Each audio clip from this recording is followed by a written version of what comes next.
ನಮಸ್ತೆ ಸ್ನೇಹಿತರೆ, ಇವತ್ತು ನಾವು ಪ್ರಥಮ BA ಕನ್ನಡ ಭಾಷಿಕದಲ್ಲಿ ಹೊಸಗನ್ನಡ ಕವಿತೆ ನಾಟಕ ಪುಸ್ತಕದಲ್ಲಿ ನಾಟಕ ಭಾಗಕ್ಕೆ ಬರೋಣ. ನಾಟಕ ಭಾಗದಲ್ಲಿ ಚಂದ್ರಕಾಂತ ಮನೆ ಕುಸನೂರು ಇಲ್ಲಿ ಮನೆ ನಾಟಕವನ್ನು ನೋಡಿಕೊಳ್ಳುವ. ಸಂಪೂರ್ಣವಾಗಿ ಅದರ ಸಾರಾಂಶ, ಅಲ್ಲಿ ಬರುವಂತಹ ಅರ್ಥಗಳು, ಸಂದರ್ಭದ ಪ್ರಶ್ನೆ ಎಲ್ಲವನ್ನು ಕೂಡ ಈ ಒಂದು ನಾಟಕದಲ್ಲಿ ನೋಡ್ತಾ ಹೋಗುವ. ಮೊದಲಿಗೆ ನಾವು ಲೇಖಕರ ಪರಿಚಯವನ್ನು ಮಾಡಿಕೊಳ್ಳುವ.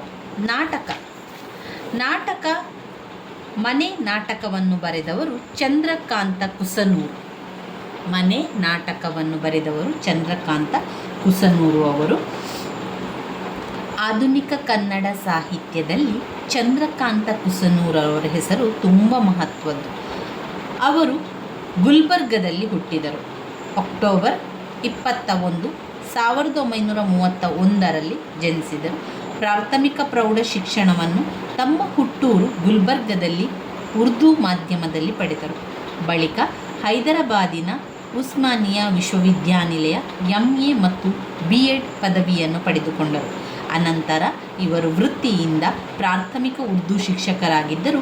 ತಮ್ಮ ಪ್ರವೃತ್ತಿಯಿಂದ ನಿರಂತರವಾಗಿ ಕನ್ನಡ ಕವಿತೆ, ಕತೆ, ಕಾದಂಬರಿ, ನಾಟಕ ಮೊದಲಾದ ಸಾಹಿತ್ಯ ಕೃಷಿಯನ್ನು ಮಾಡುವ ಮೂಲಕ ದೊಡ್ಡ ಸಾಹಿತಿಗಳಾಗಿ ಗಮನಾರ್ಹತೆ ಪಡೆದುಕೊಂಡರು.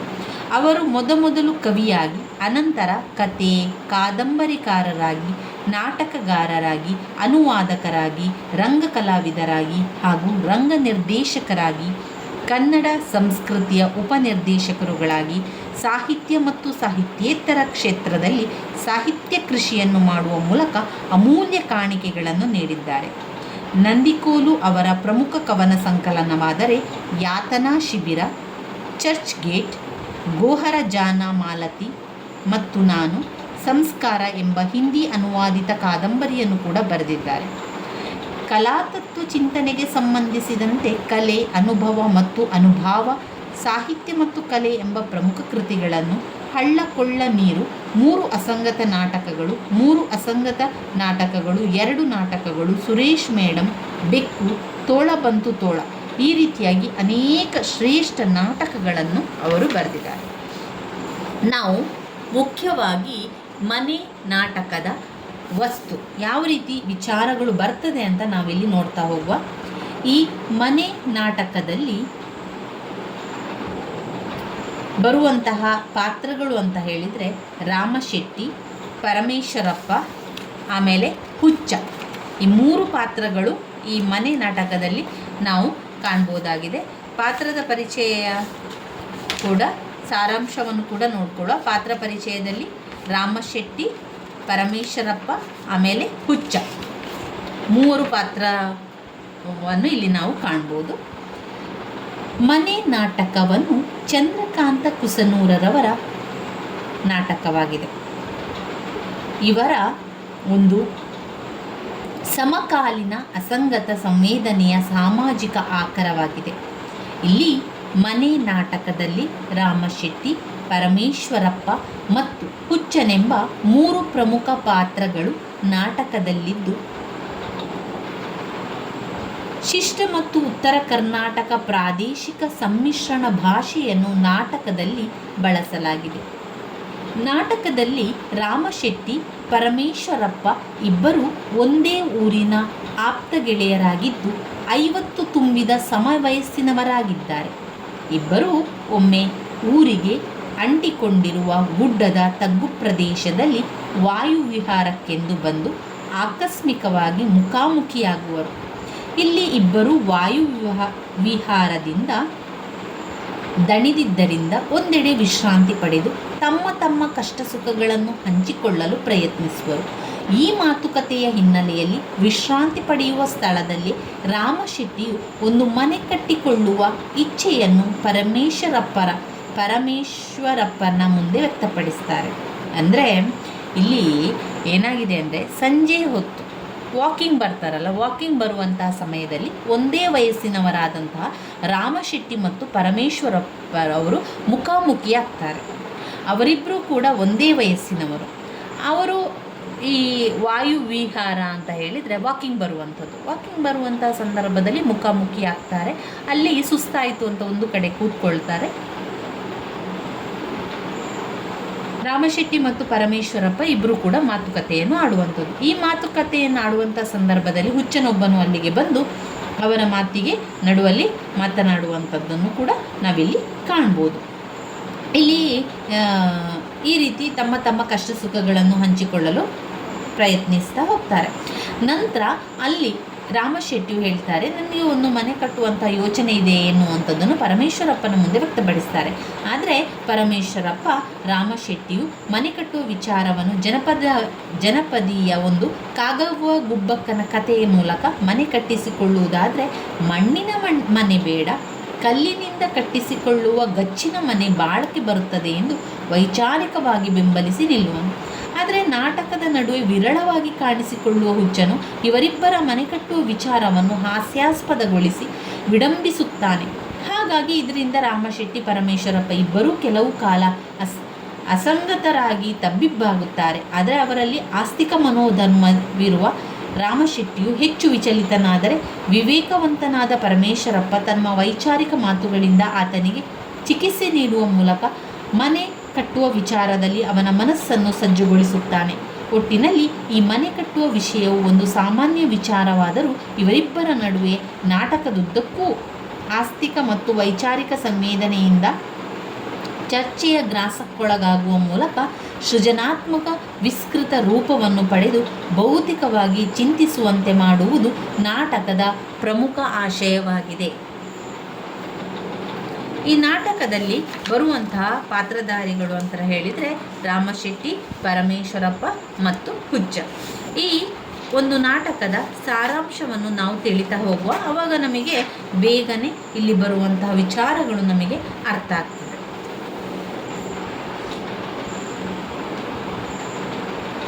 ಚಂದ್ರಕಾಂತ ಕುಸನೂರು ಅವರು ಗುಲ್ಬರ್ಗದಲ್ಲಿ ಜನಿಸಿದರು. ಪ್ರಾಥಮಿಕ ಶಿಕ್ಷಣ ಉರ್ದು ಮಾಧ್ಯಮದಲ್ಲಿ ಪಡೆದರು. ಬಳಿಕ MA ಪಡೆದು ವೃತ್ತಿಯಿಂದ ಪ್ರಾಥಮಿಕ ಶಿಕ್ಷಕರಾಗಿ ತಮ್ಮ ಜೀವನವನ್ನು ಪ್ರಾರಂಭಿಸಿ ಅನೇಕ ಹುದ್ದೆಯಲ್ಲಿ ಸೇವೆ ಸಲ್ಲಿಸಿದರು.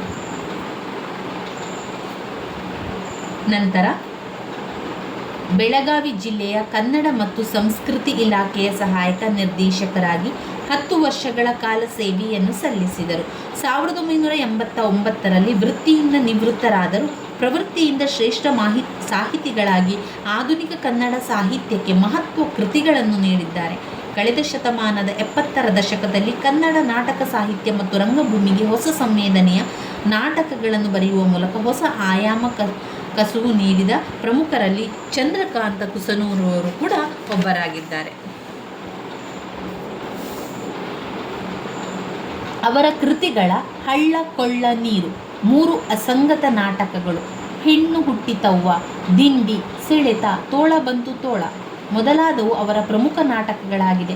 ಅವರ 4 ಅಸಂಗತ ನಾಟಕಗಳು ನಾಟಕ ಅಕಾಡೆಮಿ ಪ್ರಶಸ್ತಿ ಪಡೆದ ಶ್ರೇಷ್ಠ ಕೃತಿಯಾಗಿದ್ದು, ಅವರು ಬರೆದಿರುವ ಇನ್ನಿತರ ಕೃತಿಗಳಿಗೂ ರಾಜ್ಯ ಮತ್ತು ರಾಷ್ಟ್ರ ಮಟ್ಟದ ಪ್ರತಿಷ್ಠಿತ ಸಂಘ ಸಂಸ್ಥೆಗಳ ಪ್ರಶಸ್ತಿಗಳು ಕೂಡ ದೊರಕಿವೆ.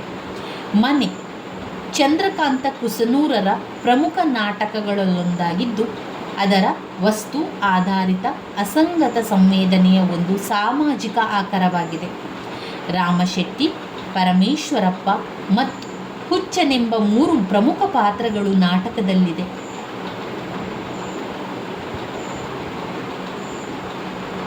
ಇಲ್ಲಿ ರಾಮಶೆಟ್ಟಿ, ಪರಮೇಶ್ವರಪ್ಪ ಇಬ್ಬರು 50 ತುಂಬಿರುವ ವಯಸ್ಸಿನ ಒಂದೇ ಊರಿನ ಆಪ್ತರಾಗಿದ್ದಾರೆ. ಇಬ್ಬರು ತಮ್ಮೂರಿಗೆ ಅಂಟಿಕೊಂಡಿರುವ ಗುಡ್ಡದ ತಗ್ಗು ಪ್ರದೇಶದಲ್ಲಿ ವಾಯುವಿಹಾರ ನಿಮಿತ್ತ ಮುಖಾಮುಖಿಯಾಗುವಂತಹ ಮೂಲಕ ನಾಟಕ ತೆರೆದುಕೊಳ್ಳುತ್ತದೆ. ವಾಕಿಂಗ್ ಬಂದಿರ್ತಾರೆ ರಾಮಶೆಟ್ಟಿ ಮತ್ತು ಪರಮೇಶ್ವರಪ್ಪ. ಅವರು ಗುಡ್ಡದ ಕಡೆಯಲ್ಲಿ ವಾಕಿಂಗ್ ಮಾಡ್ತಾ ಇರ್ತಾರೆ. ಇನ್ನೇನು ಸ್ವಲ್ಪ ಆರಾಮವನ್ನು ತಗೊಂಡು ರೆಸ್ಟನ್ನು ತಗೊಂಡು ಹೋಗುವಂಥ ಇಬ್ಬರು ಕೂಡ ಮುಖಾಮುಖಿಯಾಗಿ ಭೇಟಿಯಾಗುವಂಥ ಸಂದರ್ಭ, ಆವಾಗ ಮಾತುಕತೆಗಳನ್ನು ಆಡುವಂಥದ್ದು.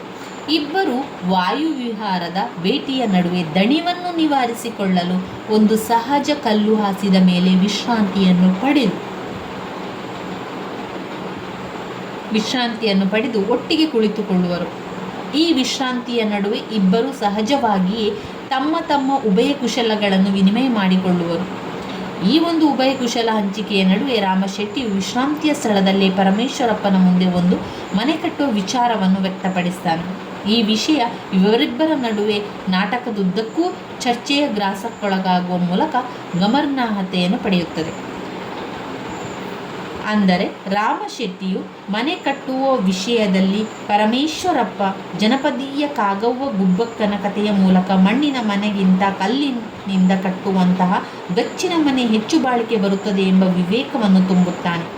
ಆದರೆ ಅವರಿಬ್ಬರ ನಡುವೆ ವಿರಳವಾಗಿ ಕಾಣಿಸಿಕೊಳ್ಳುವ ಹುಚ್ಚನು ರಾಮಶೆಟ್ಟಿಯು ಮನೆ ಕಟ್ಟುವ ಸ್ಥಳದಲ್ಲಿ ಅಡಿಯಾಗಿ ನಿಂತು ಇಬ್ಬರ ಯೋಚನೆಯನ್ನು ಹಾಸ್ಯಾಸ್ಪದಗೊಳಿಸುತ್ತಾನೆ.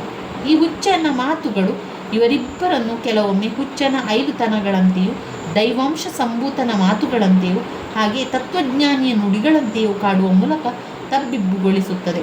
ಆದರೆ ಹುಚ್ಚನ ಈ ಸವಾಲುಗಳನ್ನು ರಾಮಶೆಟ್ಟಿಯು ಹಾಗೂ ಪರಮೇಶ್ವರಪ್ಪನು ಆಸ್ತಿಕ ಮತ್ತು ವೈಚಾರಿಕ ಸಂವೇದನೆಯಿಂದ ಜೀರ್ಣಿಸಿಕೊಂಡು ಮನೆ ಕಟ್ಟುವ ವಿಚಾರವನ್ನು ಗಟ್ಟಿ ಮಾಡಿಕೊಳ್ಳುತ್ತಾರೆ.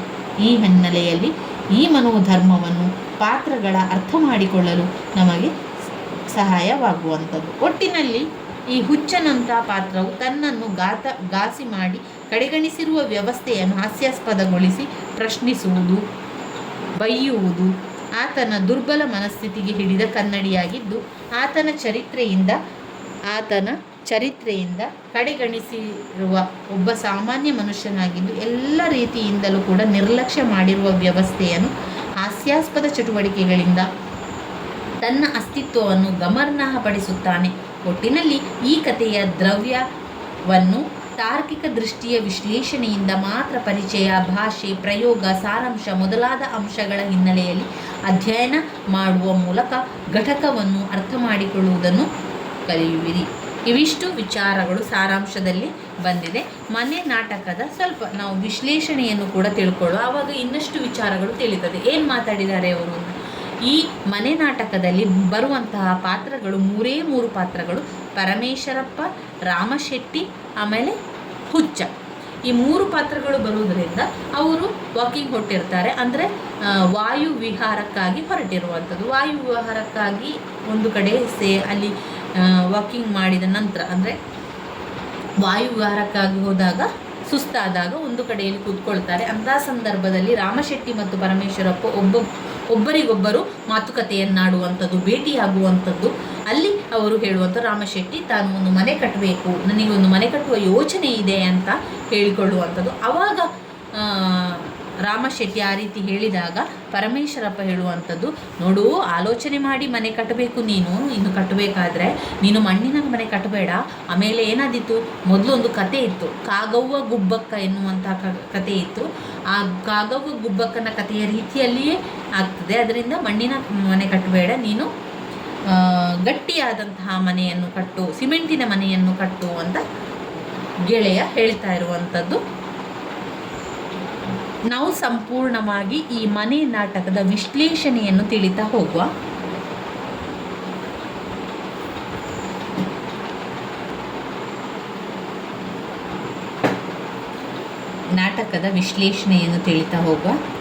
ಮನೆ ಆಧುನಿಕ ಅಸಂಗತ ಸಂವೇದನೆಯ ಒಂದು ಸಾಮಾಜಿಕ ನಾಟಕವಾಗಿದ್ದು, ಪರಮೇಶ್ವರಪ್ಪ, ರಾಮಶೆಟ್ಟಿ ಮತ್ತು ಹುಚ್ಚನೆಂಬ ಮೂರು ಪಾತ್ರಗಳನ್ನು ನಾವು ಈ ನಾಟಕದಲ್ಲಿ ಕಾಣಬಹುದು.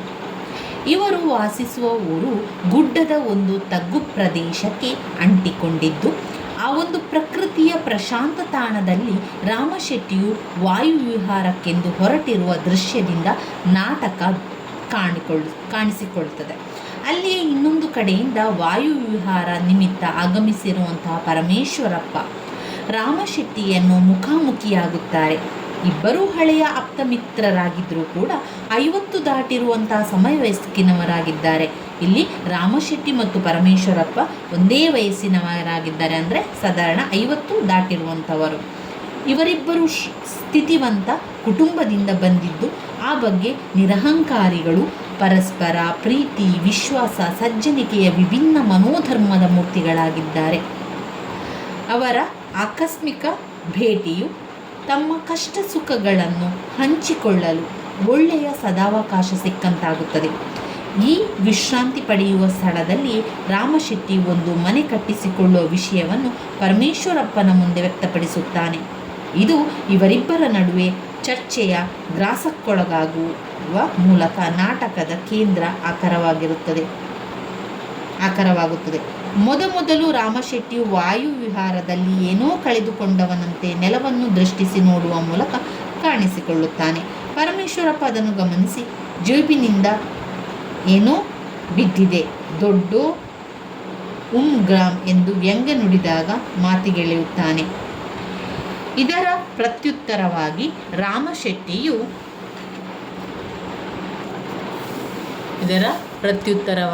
ರಾಮಶೆಟ್ಟಿಯು ನಮ್ಮಂಥವರ ಹತ್ರ ದುಡ್ಡಿದ್ರ ನಿಮ್ಮಂತಹ ಸಾಹುಕಾರರೆಲ್ಲಿ ಹೋಗಬೇಕು ಎಂದು ತನ್ನ ಶ್ರೀಮಂತಿಕೆಯ ಒಂದು ನಿಷ್ಪೃಹ ವಿನಯವನ್ನು ತೋರಿಸಿಕೊಳ್ಳುತ್ತಾನೆ.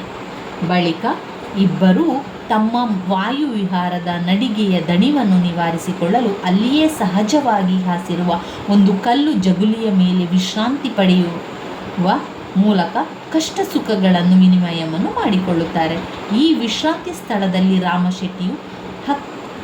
ರಾಮಶೆಟ್ಟಿಯು ಹಕ್ಕಿನಿಂದ ಒಂದು ಮನೆ ಕಟ್ಟಿಸಿಕೊಳ್ಳುವ ವಿಷಯವನ್ನು ಪರಮೇಶ್ವರಪ್ಪನ ಮುಂದೆ ಸಾಕ್ಷಾತ್ ಆ ಭಗವಂತನೇ ಕಂಟ್ರಾಕ್ಟ್ ತೆಗೆದುಕೊಂಡು ಮಾಡಿದಂತಿದೆ ಎಂದು ಪ್ರಶಾಂತ ವಾತಾವರಣವನ್ನು ಆಸ್ವಾದಿಸುತ್ತಾ ಸಂತೋಷವನ್ನು ವ್ಯಕ್ತಪಡಿಸುತ್ತಾನೆ.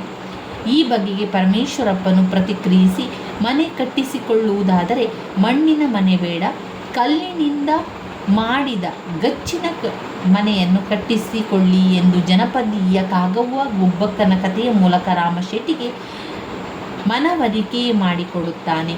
ಇಲ್ಲವಾದರೆ ಕಾಗವ್ವ ಮಣ್ಣಿನ ಮನೆ ಕಟ್ಟಿಸಿಕೊಂಡು ಮಳೆ ಗಾಳಿಗೆ ಸಿಕ್ಕಿ ಹಾಳಾಗಿ ಗುಬ್ಬಕ್ಕನ ಕಲ್ಲಿನ ಮನೆಯ ಆಶ್ರಯ ಪಡೆದುಕೊಂಡು ಅನುಭವಿಸಿದ ಕಷ್ಟದ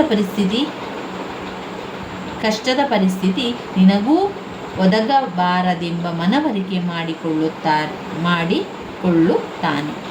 ಹಾಗಾಗಿ ಇದನ್ನು ಒಪ್ಪಿಕೊಂಡ ರಾಮಶೆಟ್ಟಿಯು ಅಂತಹ ಮನೆಯ ನಕ್ಷೆಯನ್ನು ಪರಮೇಶ್ವರಪ್ಪನ ಮುಂದಿಡುತ್ತಾನೆ. ಆ ಮನೆಯ ನಕ್ಷೆಯಲ್ಲಿ ಇದು ಕಾಂಪೌಂಡ್, ಇದರ ಮಧ್ಯದಲ್ಲಿ ಮನೆ, ಮೊದಲಿಗೆ ಮಹಾದ್ವಾರ, ಪ್ರವೇಶ ಪಡೆದ ಕೂಡಲೇ ಒಂದು ದೊಡ್ಡ ವರಾಂಡ, ಇನ್ನೊಂದು ರೂಮು, ಅದೊಂದು ರೂಮು, ಅಲ್ಲೊಂದು ರೂಮು, ಪಕ್ಕದಲ್ಲಿ ಅಡಿಗೆ ಮನೆ, ಅದು ಬಚ್ಚಲು, ಅದು ಊಟದ ಮನೆ, ಅಲ್ಲಿ 4 ಉಡೋ ರೂಮ್ ಇದೆಯಲ್ಲ, ಅದರ ಪಕ್ಕದಲ್ಲೇ ದೇವರ ಮನೆ ಎಂದು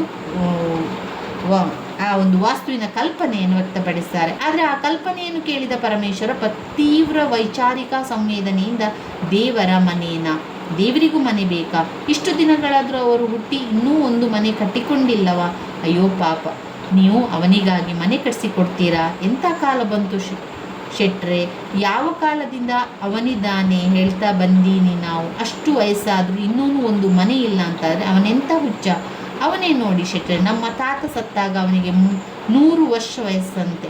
ಅವನು ಹೇಳುತ್ತಿದ್ದನಂತೆ, ಅಪ್ಪ ದೇವರಿದ್ದಾನೆ ಅಂತ. ಅವನ ಸತ್ತ ಮೇಲೆ ನಮ್ಮಪ್ಪನೂ ಹಾಗೆ ಹೇಳುತ್ತಿದ್ದ ಅಂದ ಮೇಲೆ ಈ ದೇವರು ಅವರ ಕಾಲಕ್ಕೂ ಇದ್ದನಂತಾಯ್ತಲ್ಲ. ಈಗ ನೋಡಿದರೆ ನಮ್ಮಪ್ಪ ತಾತಗಳೇ ಬೇಕಾದಷ್ಟು ಗಳಿಸಿ ಸತ್ರು, ಈ ದೇವರಿಗೆ ಗಳಿಸೋ ಬುದ್ಧಿ ಬರಲಿಲ್ಲವೇ? ನಿಮ್ಮಿಂದ ಮನೆ ಕಟ್ಟಿಸಿಕೊಳ್ಬೇಕಂತ ಅವನೆಂಥ ದೈವ ಶೆಟ್ರೆ ಎಂದು ದೇವರ ಅಸ್ತಿತ್ವವನ್ನು ಆಧುನಿಕ ಸಂವೇದನೆಯಿಂದ ವಿಡಂಬಿಸುವ ಮೂಲಕ ವಾಸ್ತವ ಬದುಕಿನ ಅರಿವನ್ನುಂಟು ಮಾಡುತ್ತಾನೆ.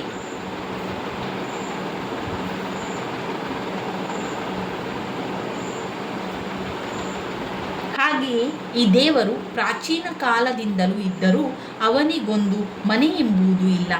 ಆದರೆ ನಿನ್ನೆ ಮೊನ್ನೆ ಪಂಚಾಯಿತಿ ಮೆಂಬರಾದ ಬೀರಪ್ಪನಂತವರು 2 ವರ್ಷಗಳಲ್ಲಿ 3 ಅಂತಸ್ತಿನ ಮನೆ ಕಟ್ಟಿಕೊಂಡರನಲ್ಲ ಶೆಟ್ರೆ. ಈಗ ಅವನು ನಿಮ್ಮಂತೆ ಸಾಹುಕಾರ ವಿರೋಜಿ ಆಗಿದ್ದಾನೆ ಶೆಟ್ರೆ. ಇನ್ನು ಆ ದೇವರಿಗೆ ಮನೆ ಇಲ್ಲ ಅಂದರೆ ಅವರ ಮನೆ ಇವರ ಮನೆ ಅಂತ ಅಲೆದಾಡಬೇಕಾಗುತ್ತಿತ್ತು.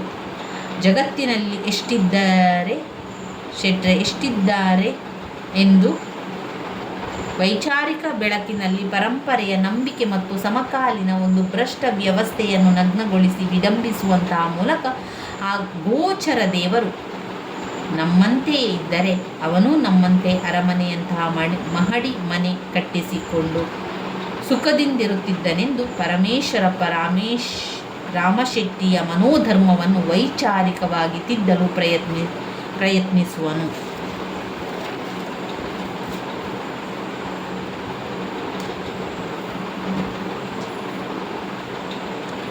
ಈ ಹಿನ್ನೆಲೆಯಲ್ಲಿ ಪರಮೇಶ್ವರಪ್ಪನು ರಾಮಶೆಟ್ಟಿಯು ಮನೆ ಮಾಡಿಕೊಂಡ ಮೇಲೆ ಮನೆಗೊಬ್ಬ ಹೆಂಡತಿಯು ಅವಶ್ಯಕವೆಂದು ತಿಳುವಳಿಕೆ ನೀಡುವನು.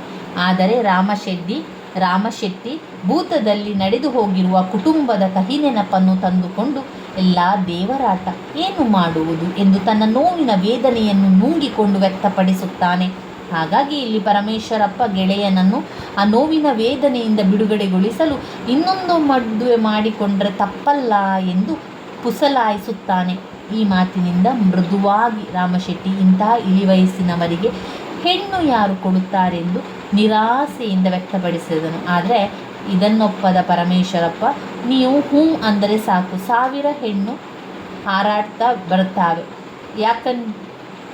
ಯಾಕಂತೀನಿ ಈ ಮಾತಂದರೆ ನೀವು ಮನೆ ಮಾಡೋರಿದ್ದೀರಿ, ಮನೆಗೆ ಲಕ್ಷಣ ಮಡದಿ ಅಲ್ಲವೇ ಶೆಟ್ರೆ, ಮಡದಿ ಇಲ್ಲದ ಮನೆ ಮಸಣದಂತೆ ನೋಡಿ ಎಂದು ರಾಮಶೆಟ್ಟಿಯನ್ನು ಇನ್ನೊಮ್ಮೆ ಸಂಸಾರದ ಹೊಗೆಯನ್ನು ಹೊರಲು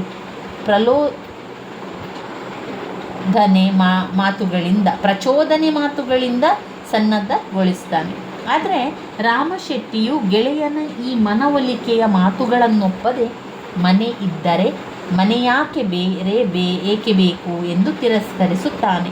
ಇದನ್ನೊಪ್ಪದ ಪರಮೇಶ್ವರಪ್ಪ ಗೆಳೆಯನ ಈ ಮಾತಿನ ನಿಷ್ಠೆಯನ್ನು ಕಂಡು ಇನ್ನೊಂದು ಸೃಜನಶೀಲ ನಾಟಕೀಯ ಮಾರ್ಗದ ಮೂಲಕ ಮನಸ್ಸನ್ನು ಪರಿವರ್ತಿಸಲು ಪ್ರಯತ್ನಿಸುತ್ತಾನೆ. ಅಂದರೆ ಪರಮೇಶ್ವರಪ್ಪ ರಾಮಶೆಟ್ಟಿಯ ಕೈಯಿಂದ ಕೊಡೆಯನ್ನು ಕಸಿದು ತನ್ನ ಕೈಯಲ್ಲಿ ತೆಗೆದುಕೊಂಡು ಅದನ್ನು ಮಡಚಿ ನೆಲದ ಮೇಲೆ ನೆಟ್ಟಗೆ ನಿಲ್ಲಿಸುತ್ತಾನೆ. ಆಮೇಲೆ ಸೆರಗಿನಂತೆ ಹಾಕುತ್ತಾನೆ.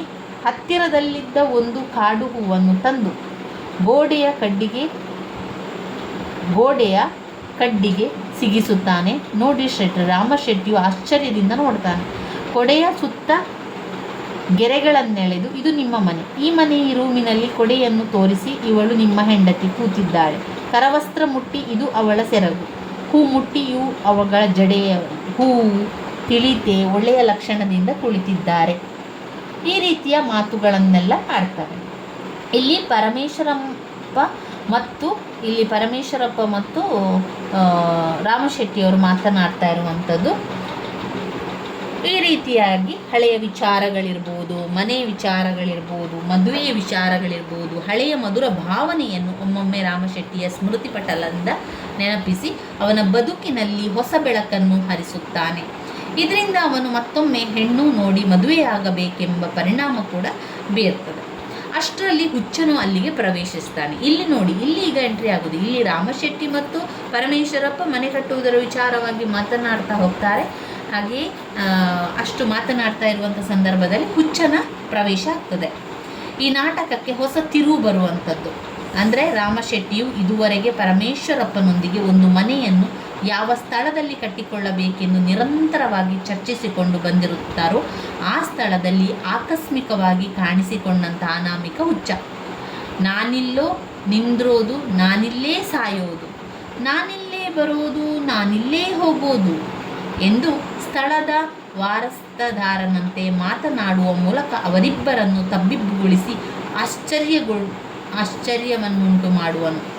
ಇದರಿಂದ ಇಬ್ಬರು ಈ ಆಗಂತುಕ ಹುಚ್ಚನು ಯಾರಿರಬಹುದೆಂದು ಯೋಚಿಸುವಷ್ಟರಲ್ಲಿ ಆತನೇ,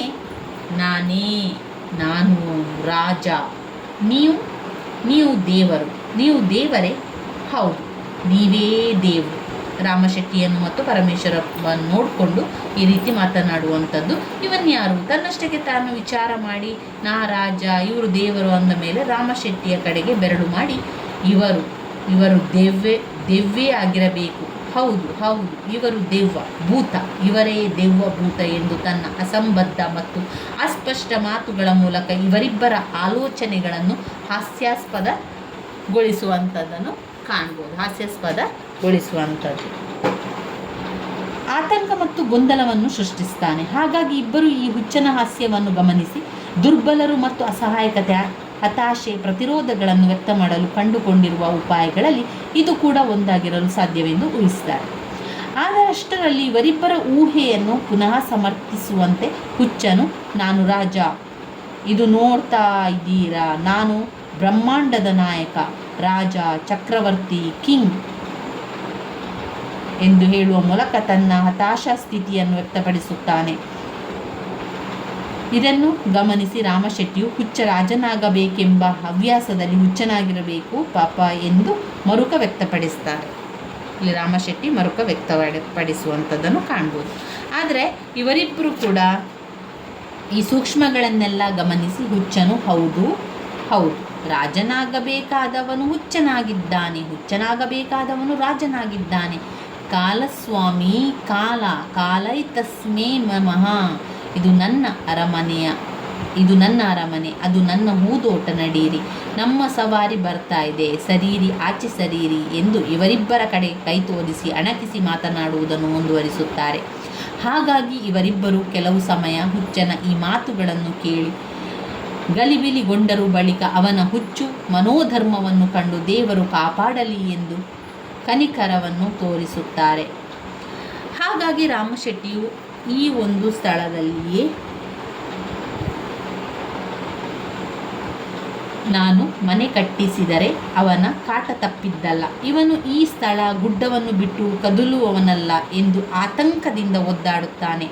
ಅದನ್ನು ಸಮರ್ಥಿಸುವಂತೆ ಹುಚ್ಚನು ಕೂಡ ಇವರಿಬ್ಬರನ್ನು ಇಲ್ಲಿಂದ ಓಡಿಸಲು ಸೂರ್ಯಾಸ್ತವಾದರೆ ಕತ್ತಲೆ ಬರುವುದು, ಸೂರ್ಯಾಸ್ತ ಆದ ಮೇಲೆ ಬರುವ ಕತ್ತಲೆಗೆ ರಾತ್ರಿ ಎನ್ನುತ್ತಾರೆ. ಈಗ ರಾತ್ರಿ ಬರುತ್ತಲಿದೆ, ದಾರಿಯಲ್ಲಿ ನಿಲ್ಲಬೇಡಿ, ರಾತ್ರಿಯ ಸ್ವಾಗತಕ್ಕೆ ನಾನು ತುತ್ತೂರಿ ಊದುತ್ತೇನೆ, ನೀವು ದಾರಿ ದಾಟಿಬಿಡಿ ಎಂದು ತತ್ವಜ್ಞಾನಿಯಂತೆ ಧ್ವನಿ ಪೂರ್ಣವಾಗಿ ಹೇಳುತ್ತಾನೆ. ಅದನ್ನು ಆಲಿಸಿದ ಪರಮೇಶ್ವರಪ್ಪ ಮತ್ತು ರಾಮಶೆಟ್ಟಿಯು ಇವನ ಮಾತಿನಲ್ಲಿ ಏನೋ ಬುದ್ಧಿ ಅಡಗಿರಬಹುದೆಂದು ಅನುಮಾನ ಪಡುತ್ತಾರೆ. ಇವಿಷ್ಟು ಆದ ನಂತರ ಇನ್ನೇನಾಯಿತು ಮುಂದೆ? ಹಾಗೆ ಹುಚ್ಚ ಕೂಡ ಮಾತನಾಡ್ತಾರೆ, ರಾಮಶೆಟ್ಟಿ ಕೂಡ ಮಾತನಾಡ್ತಾ ಇರುವಂಥದ್ದು, ಪರಮೇಶ್ವರಪ್ಪ ಮಾತನಾಡ್ತಾ ಇದ್ದಾರೆ. ಮಾತನಾಡುವಂತಹ ಸಂದರ್ಭದಲ್ಲಿ ಹುಚ್ಚ ಬರುವಂತೂ ಮಾತನಾಡ್ತಾನೆ. ಹುಚ್ಚ ಬಂದು ಅಲ್ಲಿ ಅವರ ಮಾತುಗಳಿಗೆ ನಾನೇ ರಾಜ, ನನಗೆ ಎಲ್ಲ ಗೊತ್ತಿದೆ ಎನ್ನುವಂಥ ರೀತಿಯಲ್ಲಿ ಮಾತುಗಳನ್ನು ಹೇಳುವಂಥದ್ದು.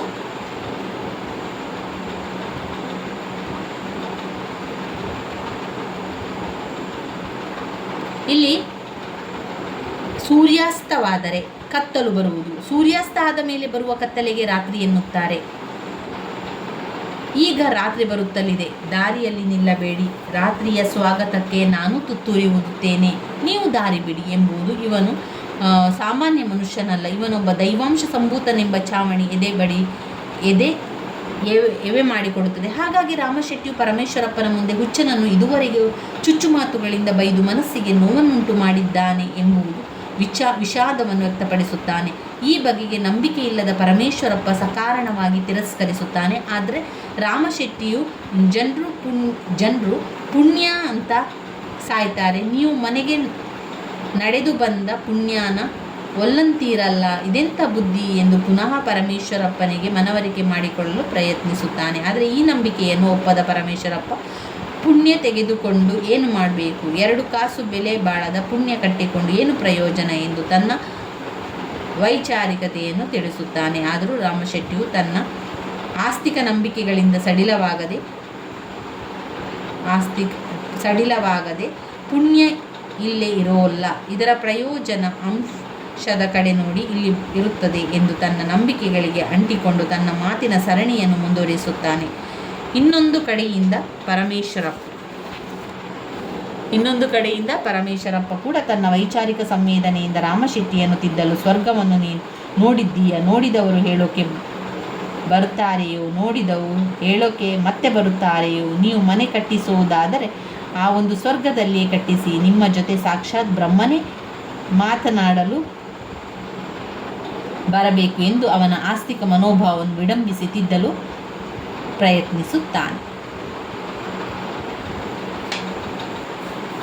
ಇಷ್ಟಾದ ನಂತರ ಕಥೆ ಏನಾಗ್ತದೆ? ಅಷ್ಟರಲ್ಲಿ ಕಾಣಿಸಿಕೊಂಡಂಥ ಹುಚ್ಚ ಬೇರೆ ಬೇರೆ ವಿಷಯಗಳನ್ನು ಹೇಳ್ತಾನೆ, ಬೇರೆ ಬೇರೆ ಆಲೋಚನೆಗಳಿಂದ ಬೇರೆ ಬೇರೆ ವಿಚಾರಗಳನ್ನು ತಿಳಿಸುವಂಥದ್ದು ಕಾಣ್ಬೋದು.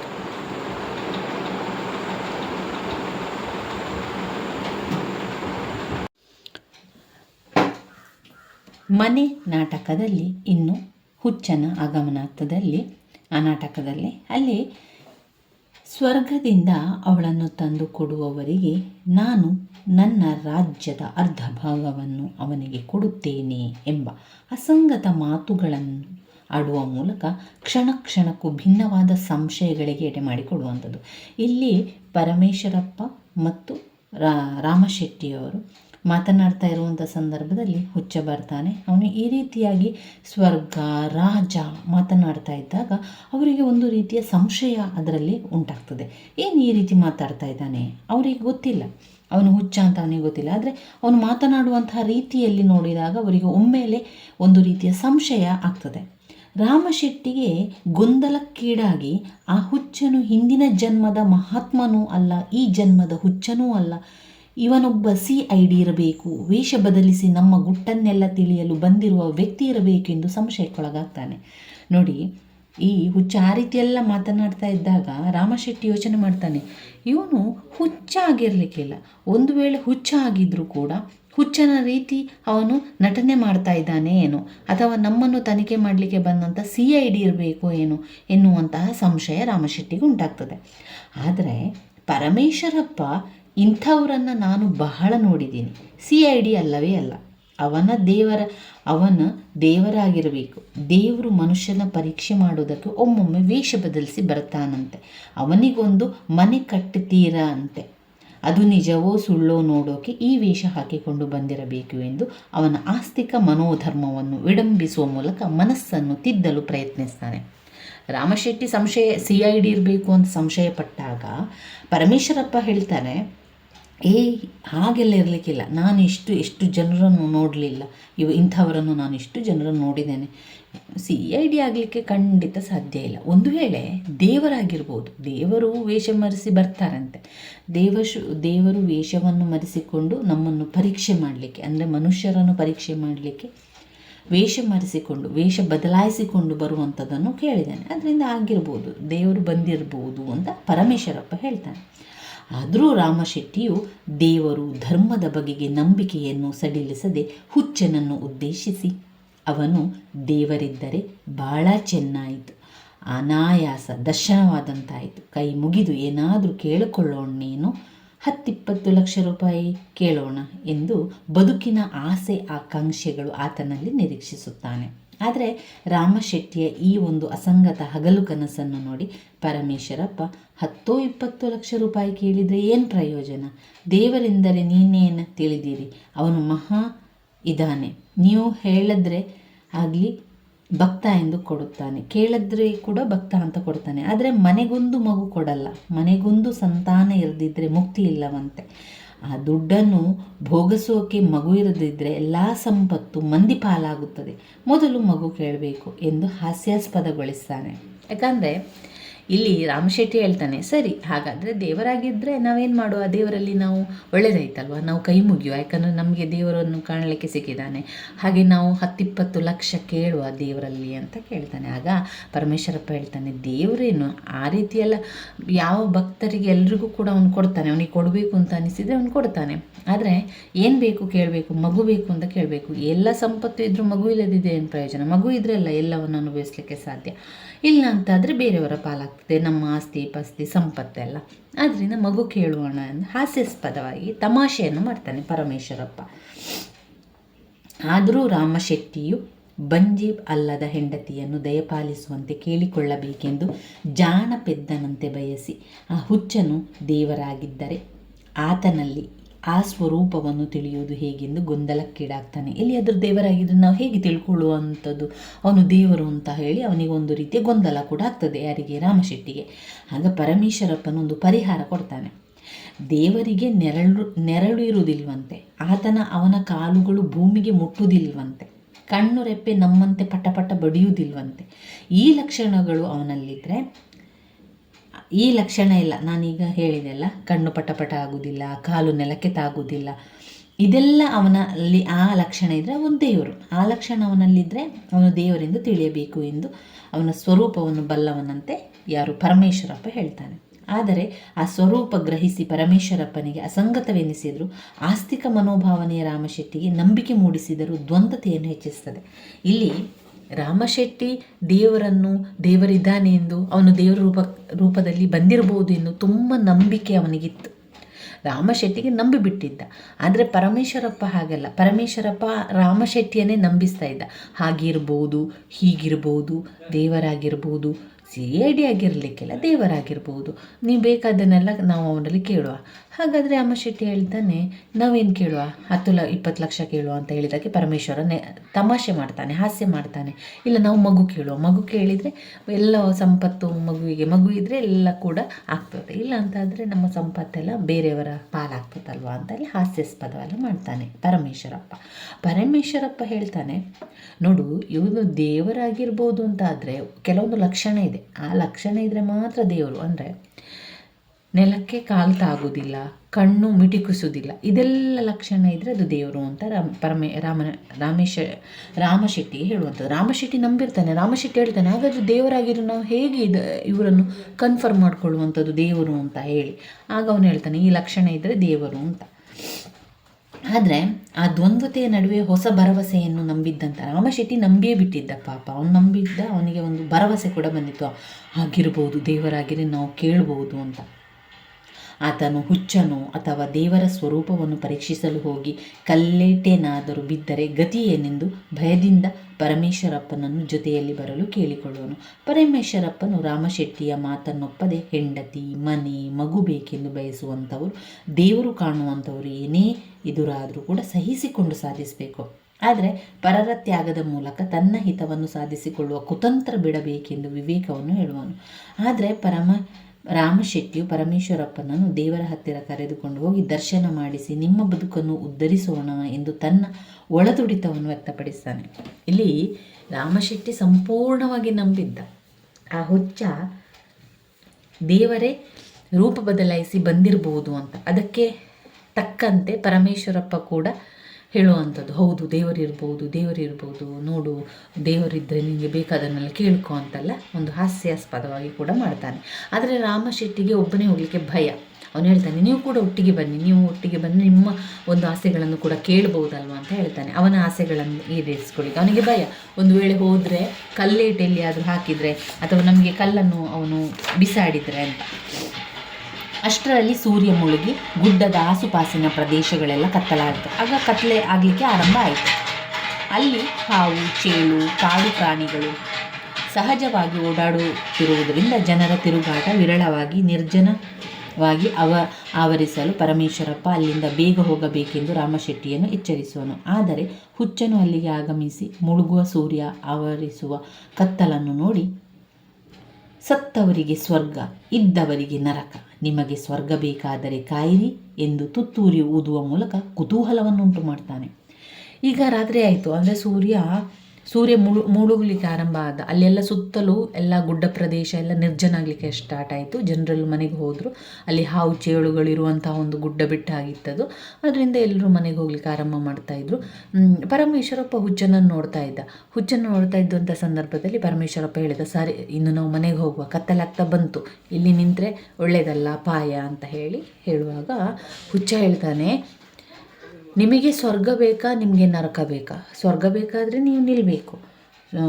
ಆವರಿಸುವಂತಹ ಕತ್ತಲನ್ನು ನೋಡಿ ಅವನು ಹೇಳ್ತಾನೆ, ಸತ್ತವರಿಗೆ ಸ್ವರ್ಗ, ಇದ್ದವರಿಗೆ ನರಕ, ನಿಮಗೆ ಸ್ವರ್ಗ ಬೇಕಾದರೆ ಕಾಯಬೇಕು ಅಂತ ಹೇಳಿ ಒಂದು ತುತ್ತೂರಿಯನ್ನು ಊದ್ತಾನೆ. ಇದರಿಂದ ರಾಮಶೆಟ್ಟಿಗಂತೂ ತುಂಬಾ ಕುತೂಹಲ ಉಂಟಾಗ್ತದೆ.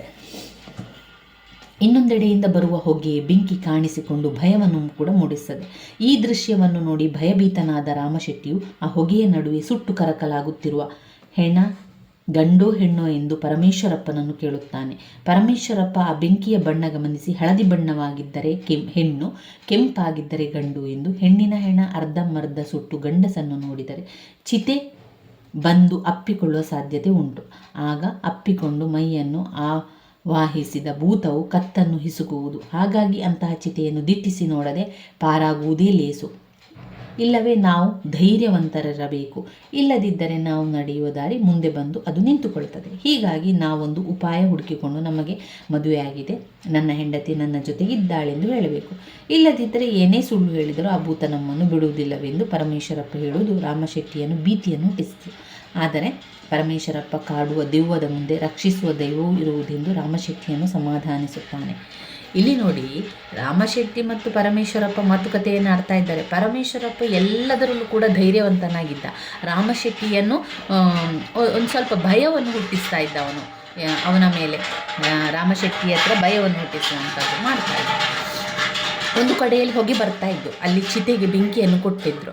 ಚಿತೆಯನ್ನು ಬೆಂಕಿ ಕೊಟ್ಟಿದ್ದಾಗ ರಾಮಶೆಟ್ಟಿ ಹೇಳ್ತಾನೆ, ಅದು ಯಾರ ಚಿತೆ ಆಗಿರ್ಬೋದು, ಹೆಣ್ಣಿದ್ದಾಗಿರ್ಬೋದಾ ಗಂಡಿದ್ದಾಗಿರ್ಬೋದಾ ಅಂತ. ಆಗ ಪರಮೇಶ್ವರಪ್ಪ ಹೇಳ್ತಾನೆ, ಹೆಣ್ಣಿದ್ದಾಗಿದ್ದರೆ ಯಾವುದು ಆ ಒಂದು ಹೊಗೆ ಬರ್ತಾ ಇತ್ತಲ್ಲ, ಆ ಒಂದು ಬಣ್ಣ, ಅದರಲ್ಲಿ ಬೆಂಕಿಯ ಬಣ್ಣವನ್ನು ಗಮನಿಸಿದಾಗ ಅದು ಕೆಂಪಾಗಿದ್ದರೆ, ಹಳದಿ ಬಣ್ಣ ಆಗಿದ್ದರೆ ಅದು ಹೆಣ್ಣು, ಹಳದಿ ಬಣ್ಣ ಆಗಿದ್ದರೆ ಅದು ಹೆಣ್ಣು, ಕೆಂಪು ಬಣ್ಣ ಆಗಿದ್ದರೆ ಅದು ಗಂಡು ಆಗಿರ್ತದೆ. ಒಂದೊಮ್ಮೆ ಅದೇನಾಗಿರ್ತದೆ ಅಂತ ಹೇಳಿದರೆ ಚಿತೆ ಒಟ್ಟಿಗೆ ಸೇರ್ತದೆ. ಅದು ಎರಡು ಇತ್ತು ಕಾಣಬೇಕಲ್ಲಿ, ಆ ಎರಡು ಒಟ್ಟಿಗೆ ಸೇರಿ ಭೂತ ಆಗ್ತದೆ ಮತ್ತು ನಮ್ಮ ಎದುರುಗಡೆ ಬರ್ತದೆ ಮತ್ತು ನಮ್ಮ ಕೊರಳನ್ನು ಹಿಡಿಲಿಕ್ಕೆ ಬರ್ತದೆ ಅಂತ ಭಯವನ್ನು ಹುಟ್ಟಿಸ್ತಾನೆ. ಆಗ ರಾಮಶೆಟ್ಟಿಗೆ ಇನ್ನಷ್ಟು ಭಯ ಆಗ್ತದೆ. ಪರಮೇಶ್ವರಪ್ಪ ಹೇಳ್ತಾನೆ, ಆವಾಗ ಅದು ನಮ್ಮ ಎದುರಿಗೆ ಬಂದರೆ ನಾವೇನು ಹೇಳಬೇಕು ಅಂತ ಹೇಳಿದರೆ, ನಮಗೆ ಮದುವೆ ಆಗಿದೆ, ನಮ್ಮ ಹೆಂಡತಿ ನಮ್ಮ ಜೊತೆಗಿದ್ದಾಳೆ ಅಂತ ಹೇಳಿದರೆ ಅದು ಹೋಗ್ತದೆ. ಇಲ್ಲದಿದ್ದರೆ ಅದು ಏನು ಕೂಡ ನಂಬುದಿಲ್ಲ ಅಂತೆಲ್ಲ ಸುಳ್ಳು ಹೇಳ್ತಾನೆ ಅವನು ಪರಮೇಶ್ವರಪ್ಪ. ಇನ್ನಷ್ಟು ಭಯ ಹೊಂದಿದ್ದಂಥ ರಾಮಶೆಟ್ಟಿ. ಆಗ ಪರಮೇಶ್ವರಪ್ಪ ಹೇಳ್ತಾನೆ, ನಾವು ಇಲ್ಲಿಂದ ಬೇಗ ಹೋಗುವ, ನಾವು ಧೈರ್ಯದಿಂದಿದ್ದರೆ ಅದು ಎಂತ ಮಾಡೋದಿಲ್ಲ, ನಾವು ಧೈರ್ಯ ಇರಬೇಕು ನಮಗೆ, ನಾವು ಧೈರ್ಯದಿಂದ ಇದ್ದರೆ ಏನು ಕೂಡ ಮಾಡೋದಿಲ್ಲ, ದೈವದ ಮುಂದೆ ರಕ್ಷಿಸುವಂಥ ದೈವವೂ ಇರ್ತದೆ, ಅದರಿಂದ ಹೆದರಬೇಡ ಅಂತ ಅದರ ಜೊತೆಗೆ ಸಮಾಧಾನ ಕೂಡ ಮಾಡ್ತಾನೆ. ಒಂದು ಕಡೆಯಲ್ಲಿ ಭಯ ಹುಟ್ಟಿಸ್ತಾನೆ ರಾಮಶೆಟ್ಟಿಯನ್ನು, ಅಷ್ಟರ ಜೊತೆಗೆ ಇನ್ನೊಂದು ಕಡೆಯಲ್ಲಿ ಸಮಾಧಾನ ಕೂಡ ಮಾಡಿಸ್ತಾನೆ. ಆದರೆ ರಾಮಶೆಟ್ಟಿಯು ಈ ಹುಚ್ಚನ್ನು ದೇವರಾಗಿದ್ದರೆ ನಮ್ಮನ್ನು ಕಾಪಾಡಲು ಸಾಧ್ಯವಿತ್ತು, ಇವನು ಅಂಜಿಸುವುದರಿಂದ ಆತನು ದೇವರಾಗಿರಲು ಸಾಧ್ಯವಿಲ್ಲವೆಂದು ಸಂಶಯ ಪಡ್ತಾನೆ. ಈಗ ರಾಮಶೆಟ್ಟಿಗೆ ಸಂಶಯ ಬರ್ತದೆ, ಅವನು ದೇವರಾಗಿರಲಿಕ್ಕಿಲ್ಲ, ಇಲ್ಲದ್ರೆ ಅವನ ಜೊತೆಗಿತ್ತಲ್ಲ, ಅವನೇನಾದರೂ ನಮಗೆ ಧೈರ್ಯ ಕೊಡಬೇಕಿತ್ತು, ಅವನೇನು ಕೊಡಲಿಲ್ಲ. ಈ ಬಗೆಗೆ ವೈಚಾರಿಕ ಮನೋಧರ್ಮವಿರುವ ಪರಮೇಶ್ವರಪ್ಪ, ದೇವರು ಮತ್ತು ಹುಚ್ಚರಿಗೆ ಎಲ್ಲಿಂದ ಭಯ ಬರಬೇಕು, ಅದು ಆಗುವುದು ಮನುಷ್ಯರಿಗೆ ಮಾತ್ರ ಸಾಧ್ಯ ಎಂದು ಮತ್ತಷ್ಟು ವಿಚಾರವನ್ನು ಹೇಳುವಂಥದ್ದು. ಪುನಃ ಅಷ್ಟರಲ್ಲಿ ಅಲ್ಲಿಗೆ ಆಗಮಿಸುವ ಹುಚ್ಚ ಇವರಿಬ್ಬರನ್ನು ನೋಡಿ, ಈ ಕಡೆಗಿದ್ದ ಜನರನ್ನು ಮಲಗಿಸಿಬಿಡು, ಆ ಕಡೆಗಿದ್ದ ಜನರನ್ನು ಮಲಗಿಸಿಬಿಡು, ಆ ಕಡೆಗಿದ್ದ ಜನರನ್ನು ಎಬ್ಬಿಸು, ಇದು ನನ್ನ ಆಜ್ಞೆ. ಏ ಸೂರ್ಯ ಭಗವಂತನೇ, ಅಲ್ಲಿಂದ ಆತ್ಮವನ್ನು ನಾಳೆ ನಿನ್ನ ರಥದ ಮೇಲೆ ಕೂಡಿಸಿಕೊಂಡು ನನ್ನ ದರ್ಬಾರದಲ್ಲಿ ಬಾ, ಇದು ನನ್ನ ಆಜ್ಞೆ. ಈಗ ಸಂಪೂರ್ಣ ರಾತ್ರಿಯಾಯಿತು.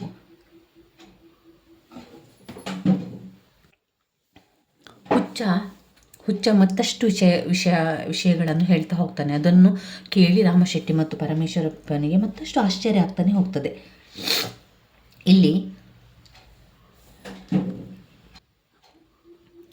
ಹುಚ್ಚ ಸೂರ್ಯದೇವನಿಗೆ ಹೇಳ್ತಾನೆ, ನೋಡು, ಆ ಕಡೆ ಇದ್ದವರನ್ನು ಮಲಗಿಸು, ಈ ಕಡೆ ಇದ್ದವರನ್ನು ಏಳಿಸು, ಆ ಕಡೆ ಇದ್ದವರನ್ನು ಏಳಿಸಿ ಅವರಿಗೆ ನನ್ನ ದರ್ಬಾರಕ್ಕೆ ಕರೆದುಕೊಂಡು ಬಾ, ಆತ್ಮವನ್ನು ನಾಳೆ ನಿನ್ನ ರಥದಲ್ಲಿ ಕೂರಿಸಿಕೊಂಡು ನನ್ನ ದರ್ಬಾರಿಗೆ ಬಾ. ಈ ರೀತಿಯಾದ ಮಾತುಗಳನ್ನೆಲ್ಲ ಅವನು ಹೇಳ್ತಾನೆ ಹೋಗ್ತಾನೆ. ಆವಾಗ ಹಾಸ್ಯಾಸ್ಪದವೆನಿಸಿದ್ರೂ ಕೂಡ ಒಂದು ರೀತಿಯ ಅವನ ಮಾತುಗಳೆಲ್ಲ ಯಾವ ರೀತಿ ಅವನಿಗೆ ಕೇಳಿಸ್ತಿತ್ತು, ಒಂದು ಜ್ಞಾನಿಯಾಗಿದ್ದಾನು, ದೈವಾಂಶ ಸಂಭೂತನಾಗಿದ್ದಾನೆನ್ನುವಂತೆ ಕಾಣುವಂತೆ ಮಾತನಾಡ್ತಾ ಇದ್ದ.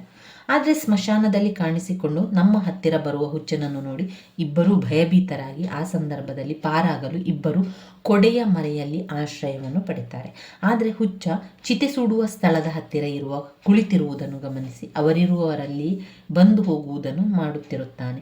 ಆದ್ದರಿಂದ ಅಲ್ಲಿಂದ ಇಬ್ಬರೂ ಪಾರಾಗಲು ಪ್ರಯತ್ನಿಸ್ತಾರೆ. ಈಗ ಪರಮೇಶ್ವರ ಮತ್ತು ರಾಮಶೆಟ್ಟಿ ಅಲ್ಲಿಂದ ಹೋಗ್ಲಿಕ್ಕೆ ಏನು ಮಾಡ್ತಾರೆ, ಇನ್ನು ಇಲ್ಲಿದ್ರೆ ತುಂಬಾನೇ ಭಯ ಅಂತ ಹೇಳಿ ಹೋಗ್ಲಿಕ್ಕೆ ಹೊರಡ್ತಾರೆ. ಆಗ ರಾಮಶೆಟ್ಟಿ ಯೋಚನೆ ಮಾಡ್ತಾ ಇರ್ತಾನೆ, ಅಂದರೆ ಈಗ ನಾವು ಹೋಗೋ ದಾರಿಯಲ್ಲಿ ಒಂದು ದೈವ ಸಿಕ್ಕಿದ್ರೆ ನಾವೆಂತ ಮಾಡೋದು ಅಂತ. ಈ ಬಗ್ಗೆ ಪರಮೇಶ್ವರಪ್ಪ ಒಂದು ಸಲಹೆ ಕೂಡ ನೀಡ್ತಾನೆ. ಅಂದರೆ ನಾವಿಬ್ಬರು ದಾರಿಯಲ್ಲಿ ಓಡುವಾಗ ಒಂದು ವೇಳೆ ಪ್ರೇತ ಏನಾದರೂ ನಮಗೆ ಸಿಕ್ಕಿದರೆ ನಾವು ಬದುಕಿದವರಲ್ಲ, ನಾವು ಸತ್ತವರು ಎಂದು ಹೇಳೋಣ ಎಂದು ಉಪಾಯವನ್ನು ಹೇಳಿಕೊಡ್ತಾನೆ. ಆದರೂ ಕೂಡ ರಾಮಶೆಟ್ಟಿಯು ಏನಾದರೂ ಆಧಾರ ಕೊಡಿ ಅಂತ ಕೇಳಿದರೆ ಏನು ಕೊಡಲಿ ಅಂತ ಆವಾಗ ಪುನಃ ಯೋಚನೆ ಮಾಡ್ತಾನೆ. ಆಗ ಪರಮೇಶ್ವರಪ್ಪ ಹೇಳ್ತಾನೆ, ನಿನ್ನ ಕೈಯಲ್ಲಿರುವ ಕೊಡೆ ಕೊಡಿ ಎಂದು ಹೇಳುವನು. ಆದರೆ ರಾಮಶೆಟ್ಟಿ ಕೊಡೆ ಕೊಡಲು ಮನಸ್ಸೊಪ್ಪದೆ, ಬೇಸಿಗೆಗೆ ಬೇಕು ನನಗೆ, ಇದನ್ನು ಕೊಟ್ಟರೆ ದೆವ್ವಕ್ಕೆ ನಾನು ಕೊಡೆಯನ್ನು ಕೊಟ್ಟರೆ ನನಗೆ ಬೇಕಲ್ವ ಇದು, ಹಾಗೆ ನಾನು ಕೊಡುವುದಿಲ್ಲ ಅಂತ ಅವನು ಯೋಚನೆ ಮಾಡ್ತಾ ಇರ್ತಾನೆ. ನಮ್ಮಪ್ಪನ ನೆನಪಿಗಾಗಿ ಇದನ್ನು ನಾನು ಕೊಡೆಯನ್ನು ಇಟ್ಕೊಂಡಿದ್ದೇನೆ, ಪರಮೇಶ್ವರಪ್ಪ ರಾಮಶೆಟ್ಟಿಯ ಜಿಪುಣತನ ಮತ್ತು ಭಾವನಾತ್ಮಕತೆ ಕಂಡು ಹೆಂಡತಿ ಮಕ್ಕಳು ಇಲ್ಲದಿರುವುದರಿಂದ ಬಿಜಾಪುರ ಸಂತೆಯಲ್ಲಿ ಇನ್ನೊಂದು ಕೊಡೆ ಕೊಳ್ಳಬಹುದೆಂದು ಸಲಹೆಯನ್ನು ಕೂಡ ನೋಡ್ತಾನೆ. ಪರಮೇಶ್ವರಪ್ಪ ಒಂದು ಕಡೆ ರಾಮಶೆಟ್ಟಿಯನ್ನು ಭಯಗೊಳಿಸ್ತಾನೆ, ಅದರ ಜೊತೆಗೆ ಇನ್ನೊಂದು ಕಡೆ ಅವನಿಗೆ ಸಮಾಧಾನ ಕೂಡ ಮಾಡ್ತಾನೆ. ಅದರ ಜೊತೆಗೆ ಅವನನ್ನು ಇನ್ನಷ್ಟು ಒಂದು ರೀತಿಯ ಹಾಸ್ಯವನ್ನು ಕೂಡ ಅವನು ನೋಡ್ತಾನೆ. ರಾಮಶೆಟ್ಟಿಯನ್ನು ನಂಬಿಸ್ತಾ ಹೋಗ್ತಾನೆ. ರಾಮಶೆಟ್ಟಿ ಹತ್ರ ಹೇಳ್ತಾನೆ, ಒಂದು ವೇಳೆ ದೆವ್ವ ಏನಾದರೂ ಬಂತು ಅಂತಾದರೆ ನೀನೇನು ಮಾಡು, ನಾವು ಮನುಷ್ಯರಲ್ಲ, ನಾವು ದೆವ್ವಗಳಾಗಿದ್ದೇವೆ ಅಂತ ಹೇಳು ಅಂತ. ಒಂದು ವೇಳೆ ಅದನ್ನು ಅದು ಕೇಳದಿದ್ದರೆ ಕೊಡೆಯನ್ನು ಕೊಡು, ನಿನ್ನ ಕೊಡೆಯನ್ನು.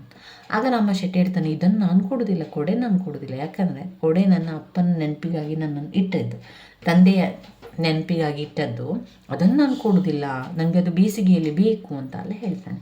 ಆವಾಗ ಪರಮೇಶ್ವರನಿಗೆ ಅನಿಸ್ತದೆ, ಓ ಇವನ ಜಿಪುಣತನ ನೋಡಿ. ಅವನು ಹೇಳ್ತಾನೆ, ನೋಡು ಹೆಂಡತಿ ಮಕ್ಕಳು ಹೇಗೂ ಇಲ್ಲ ಅಲ್ಲ, ಇನ್ನೊಂದು ಸಂತೆಯಲ್ಲಿ ಕೊಡೆಯನ್ನು ತಗೊಳ್ಬೋದು ನೀನು, ಆದರೆ ದೆವ್ವ ಬಂದರೆ ನೀನು ಕೊಡೆಯನ್ನು ಕೊಟ್ಟರೆ ನಮ್ಮ ಜೀವ ಅದು ಉಳಿಬೋದಲ್ಲ ಅಂತ ಹೇಳ್ತಾನೆ. ಆ ಸಲಹೆಯನ್ನು ಕೊಡ್ತಾನೆ. ಆದರೆ ರಾಮಶೆಟ್ಟಿ ತನ್ನ ಅಪ್ಪನು ನೀಡಿದ ಕೊಡೆಯೆಂದು ಮಮತೆಯಿಂದ ಇದನ್ನು ಬಿಟ್ಟು ಬೇರೆ ಏನನ್ನಾದರೂ ಕೇಳು ಅಂತ ಹೇಳ್ತೇನೆ ಅಂತ ಉಪಾಯವನ್ನು ಅಪೇಕ್ಷಿಸ್ತಾನೆ. ಅಷ್ಟರಲ್ಲಿ ಮಳೆ ಶುರುವಾಗಲು ಆ ಹುಚ್ಚ ಏನು ಮಾಡುವನೆಂದು ಇಬ್ಬರೂ ಕಾದು ಗಮನಿಸ್ತಾರೆ. ಆದರೆ ಆತನು ಮಳೆಯಲ್ಲಿ ತೊಯ್ದು ಕುಳಿತುಕೊಂಡಿರ್ತಾನೆ. ಇದನ್ನು ನೋಡಿದ ರಾಮಶೆಟ್ಟಿಯು ಆತನಿಗೆ ಡಬಲ್ ನಿಮೋನಿಯಾ ಬರಲಿ ಅಥವಾ ಈತನೇನಾದರೂ ಗುಹೆಯೊಳಗೆ ಸೇರಿಕೊಂಡಿದ್ದರೆ ಕಲ್ಲು ಹಚ್ಚುತ್ತೇನೆಂದು ಶಪಿಸುವನು. ಆದರೆ ಇವರಿಬ್ಬರನ್ನು ನೋಡಿದ ಹುಚ್ಚನು ಮಳೆಯಲ್ಲೇ ತೊಯ್ದು ತುತ್ತೂರಿಯನ್ನು ಗಟ್ಟಿಯಾಗಿ ಊದುತ್ತಾ, ಆಕಾಶದಿಂದ ಸುರಿಯುವ ಅಮೃತ ಧಾರೆಯಲ್ಲಿ ನಾನು ಸ್ನಾನ ಮಾಡುತ್ತೇನೆ. 1000 ವರ್ಷಗಳಿಂದ ನಾನು ಮಹಾರಾಜ. ನನ್ನ ಅಭಿಷೇಕಕ್ಕೆ ದೇವತೆಗಳು ಆಕಾಶದಿಂದ ಅಮೃತ ಸುರಿಸುತ್ತಿದ್ದಾರೆ. ಈ ಮಹಾಪರ್ವದಲ್ಲಿ ನನ್ನ ಪ್ರಜೆಗಳಿಗೆ ಸುಖ ದೊರಕಲಿ, ಅವರು ಸುಖದಿಂದ ಬಾಳಲಿ ಎಂದು ಅಮೂರ್ತ ರೂಪಕಗಳನ್ನು ತನ್ನ ಅತೃಪ್ತ ಬಯಕೆಗಳ ಸಂಕೇತಿಕವಾಗಿ ವಿಷಾದದಿಂದ ಮೂರ್ತಗೊಳಿಸುವ ಮೂಲಕ ನಾಟಕ ಕೊನೆಗೊಳ್ಳುತ್ತದೆ. ಅವನು ಹುಚ್ಚ ಮಳೆಯಲ್ಲೇ ನೆಂದು ಹೋಗ್ತಾನೆ. ಅದರ ಜೊತೆಗೆ ಅವನು ಹೇಳ್ತಾನೆ, ಇದು ನಾನು ಎಷ್ಟೋ ವರ್ಷಗಳಿಂದ ನಾನು ರಾಜನಾಗಿದ್ದೇನೆ, ದೇವತೆಗಳೇ ನನಗೆ ಅಭಿಷೇಕವನ್ನು ಮಾಡ್ತಾ ಇದ್ದಾರೆ, ನನ್ನ ಪ್ರಜೆಗಳೆಲ್ಲ ಸುಖವಾಗಿರಲಿ ಅಂತ ಅವನು ಕೇಳಿಕೊಳ್ಳುವಂಥದ್ದು. ಒಟ್ಟಿನಲ್ಲಿ ಇಲ್ಲಿ ರಾಮಶೆಟ್ಟಿಯು ಅಂತಿಮವಾಗಿ ಹುಚ್ಚನ ಇಂಥ ವೈರುಧ್ಯ ವ್ಯಕ್ತಿತ್ವ ಮತ್ತು ಅಡ್ಡಿ ಸವಾಲುಗಳ ನಡುವೆಯೂ ಬದುಕಿನ ಮನೆ ಕಟ್ಟಿಸಿಕೊಳ್ಳುವ ಛಲ ಮುಂದುವರಿಸಿದ್ದರೆ, ಈ ಛಲದ ಹಿಂದೆ ಪರಮೇಶ್ವರಪ್ಪನ ವೈಚಾರಿಕ ವಿವೇಕ ಬೆಂಬಲವಿದ್ದರೂ ರಾಮಶೆಟ್ಟಿಯು ಅದನ್ನು ಸ್ವೀಕರಿಸಿ ಮನೆ ಕಟ್ಟಿಸಿಕೊಳ್ಳುವ ಧೈರ್ಯ ಅವನಿಗಿಲ್ಲವಾಗಿದೆ. ಇವಿಷ್ಟು ಮನೆ ನಾಟಕದಲ್ಲಿ ಬರುವಂತಹ ವಿಚಾರಗಳಾಗಿದೆ. ಚಂದ್ರಕಾಂತ ಕುಸನೂರವರ ಮನೆ ನಾಟಕ, ರಾಮಶೆಟ್ಟಿ, ಪರಮೇಶ್ವರಪ್ಪ ಹಾಗೆ ಹುಚ್ಚ 3 ಪಾತ್ರಧಾರಿಗಳು ಇದರಲ್ಲಿ ಕಾಣುವಂಥದ್ದು. ಈ ನಾಟಕದಲ್ಲಿ ಬರುವಂತಹ ಅರ್ಥಗಳನ್ನು ನೋಡಿಕೊಳ್ಳುವ. ಇದು 2-3 ಬಾರಿ ಬಂದಿರುವಂತಹ ಒಂದು ಅರ್ಥ. ಬಡಿಗೆ ಅಂದರೆ ಕೋಲು, ಪಚೀತಿ ಅಂದರೆ ಇಕ್ಕಟ್ಟು ತೊಂದರೆ, ಚಿತೆ ಅಂದರೆ ಹೆಣ. ಸೀಮೆ ಪ್ರಾದೇಶಿಕತೆ, ಹವೆ ಗಾಳಿ, ಗುಬ್ಬಿ ಪುಟ್ಟ ಪಕ್ಷಿ, ಪಗಡಿ ದಾಳ, ಆಸಾಮಿ ಮನುಷ್ಯ ವ್ಯಕ್ತಿ, ಕಾಟ ತೊಂದರೆ, ಅನಾಯಾಸ ಸುಲಭ, ಕೂಸು ಮಗು, ಭಾಳ ತುಂಬ, ಚಿತೆ ಹೆಣ, ಹಚ್ಚಿ ಹುಚ್ಚಿ. ಸಂದರ್ಭ ಸ್ವಾರಸ್ಯದ ಪ್ರಶ್ನೆಗಳನ್ನು ನೋಡ್ಕೊಳ್ಳಿ. ಕಾಗಿ ಕಂಡುಬಿಟ್ರೆ ಎಲ್ಲ ನಾಶ ಅಂತ, ಅದು ಯಾರು ಹೇಳುವ? ಹುಚ್ಚ ಹೇಳುವಂಥದ್ದು. ಕಾಗಿ ಕಂಡುಬಿಟ್ರೆ ಎಲ್ಲ ನಾಶ ಆಗ್ತದೆ ಅಂತ ಹೇಳುವಂಥದ್ದು ಹುಚ್ಚ. ಮಡದಿ ಇಲ್ಲದ ಮನೆ ಮಸಕಾದಂತೆ, ಇಲ್ಲಿ ಪರಮೇಶ್ವರಪ್ಪ ಮತ್ತು ರಾಮಶೆಟ್ಟಿ ಮಾತನಾಡ್ತಾ ಇರುವಂಥ ಸಂದರ್ಭದಲ್ಲಿ ಪರಮೇಶ್ವರಪ್ಪ ಹೇಳ್ತಾನೆ, ನಾನಿಲ್ಲೇ ಕೂಡೋದು, ನಾನಿಲ್ಲೇ ನಿಂದ್ರೋದು. ಹುಚ್ಚ ಹೇಳುವಂಥದ್ದು. ರಾಜನಾಗಬೇಕಾದವನು ಹುಚ್ಚನಾಗಿದ್ದಾನೆ. ಇಲ್ಲಿ ರಾಮಶೆಟ್ಟಿ ಮತ್ತು ಪರಮೇಶ್ವರಪ್ಪ ಹೇಳುವಂಥದ್ದು, ಬದುಕಿದವನು ಸಾಯ್ತಾರೆ, ಸತ್ತವರು ಬದುಕುವುದಿಲ್ಲ. ಹುಚ್ಚ ಹೇಳ್ತಾನೆ. ಆ ಕಡೆಗಿದ್ದ ಜನರನ್ನು ಮಲಗಿಸಿಬಿಡು, ಈ ಕಡೆಗಿದ್ದ ಜನರನ್ನು ಎಬ್ಬಿಸಿಬಿಡು. ಹುಚ್ಚ ಹೇಳುವಂಥದ್ದು. ನಾವು ಬದುಕಿದವರಲ್ಲ, ಸತ್ತವರೆಂದು ಹೇಳೋಣ ಅಂತ ಹೇಳಿ ಪರಮೇಶ್ವರಪ್ಪ ಹೇಳುವಂಥದ್ದು. ರಾಮಶೆಟ್ಟಿ ಭಯಪಡ್ತಾನೆ, ಒಂದು ವೇಳೆ ನಮ್ಮ ಎದುರು ದೆವ್ವ ಬಂದರೆ ನಾವೇನು ಮಾಡೋದು ಅಂತ ಕೇಳಿದಾಗ ಪರಮೇಶ್ವರಪ್ಪ ಹೇಳುವಂಥದ್ದು, ನಾವು ದೆವ್ವದ ಎದುರು ಹೇಳುವ, ನಾವು ಸತ್ತವರವು, ನಾವು ಬದುಕಿದವರಲ್ಲ, ನಾವು ಕೂಡ ದೆವ್ವಗಳೇ ಅಂತ ಹೇಳುವ ಅಂತ. ನಾನು ಮಹಾರಾಜ, ನನ್ನ ಅಭಿಷೇಕಕ್ಕೆ ದೇವತೆಗಳು ಆಕಾಶದಿಂದ ಅಮೃತ ಸುರಿಯುತ್ತಿದ್ದಾರೆ. ಹುಚ್ಚ ಹೇಳುವಂಥದ್ದು. ಈ ಮಹಾಪರ್ವದಲ್ಲಿ ನನ್ನ ಪ್ರಜೆಗಳಿಗೆ ಸುಖ ದೊರಕಲಿ. ಇದು ಕೂಡ ಹುಚ್ಚ ಹೇಳುವಂತಹ ಮಾತಾಗಿದೆ. ಮನೆ ನಾಟಕವನ್ನು ಚಂದ್ರಕಾಂತ ಕುಸನೂರು ಅವರು ಬರೆದಿದ್ದಾರೆ. ಈ ನಾಟಕದಲ್ಲಿ ನೀವು ಸಂಪೂರ್ಣವಾಗಿ ರಾಮಶೆಟ್ಟಿ, ಪರಮೇಶ್ವರಪ್ಪ ಮತ್ತು ಹುಚ್ಚರ ನಡುವೆ ಆಗಿರುವಂಥ ವಿಚಾರಗಳನ್ನು ಬರಿತಾ ಹೋಗುವಂಥದ್ದು. ನೀವು ಯಾವುದರ ಬಗ್ಗೆ ಎಲ್ಲ ತಿಳ್ಕೊಂಡಿದ್ರೆ ಅದನ್ನೆಲ್ಲ ಬರಿತಾ ಹೋಗಿ.